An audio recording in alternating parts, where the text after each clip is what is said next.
स्वाभिमानी TV news चॅनलच्या बातमीपत्रात आपलं स्वागत। सण उत्सवाच्या पार्श्वभूमीवर विशेष पोलीस महानिरीक्षक यांच्या उपस्थितीत झाली धुळ्यात शांतता समितीची बैठक। रमजान ईद, गुढीपाडवा, छत्रपती संभाजी महाराज पुण्यतिथी आणि डॉक्टर बाबासाहेब आंबेडकर जयंतीच्या आगामी सणाच्या पार्श्वभूमीवर धुळे जिल्ह्यातील कायदा सुव्यवस्थेचा आढावा घेण्यासाठी धुळे पोलीस अधीक्षक कार्यालयात शांतता समितीची बैठक आयोजित करण्यात आली होती।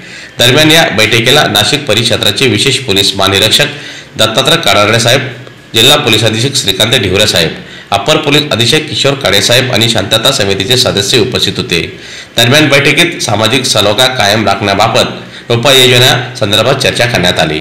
आगामी येणारे सण विशेषतः रमजान ईद, गुढीपाडवा, छत्रपती संभाजी महाराज पुण्यतिथी, छत्रपती शिवाजी महाराज पुण्यतिथी, डॉक्टर बाबासाहेब आंबेडकर जयंती या अनुषंगाने धुळे जिल्ह्याची तयारीचा आढावा घेण्याच्या अनुषंगाने आज आम्ही आमच्या अधिकाऱ्यांची बैठक घेतली। शांतता समितीचे बैठकीचे सदस्य आणि ज्येष्ठ नागरिक की पर्सन्स यांच्याशी सुद्धा चर्चा केली आहे। धुळे जिल्ह्यातलं सामाजिक सलोख्याचं वातावरण अतिशय चांगलं आहे, परंतु ज्या काही उपाययोजना पोलीस विभागाच्या वतीने करणं अपेक्षित आहे त्या सर्व आम्ही केल्या आहे।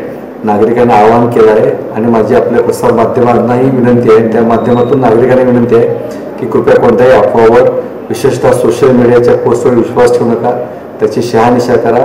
विनाकारण इतर ठिकाणामुळे किंवा खोट्या पोस्टमुळे आपल्या भागातील, आपल्या शहरातील वातावरण बिघडणार नाही याची काळजी घ्या। पोलीस दलाची पूर्ण तयारी आहे, आम्ही सक्षमपणे समर्थ आहोत सर्व गोष्टींना फेस करण्यासाठी। विशेषतः कोणी कोणती पोस्ट व्हायरल केली तर त्याचा पाळेमुळे खरून काढून त्याच्यावर कारवाई करण्याचा आमची टेक्नॉलॉजी सक्षम आहे। माझी नागरिकांना विनंती आहे, आव्हान आहे की कोणत्याही अशा गोष्टीला भरी पडू नका आणि आपल्या गावाचं वातावरण शांततेत राहील याचा आपण प्रयत्न करा। सर, कोणते पथक या निमित्ताने पाठवत आले आणि शिवाय मार्च वगैरेचे पण असे काही प्रयोग करण्यात येणार आहेत का? याबाबतीत सविस्तर आवश्यकतेप्रमाणे सगळ्या उपाययोजना केल्या जातील।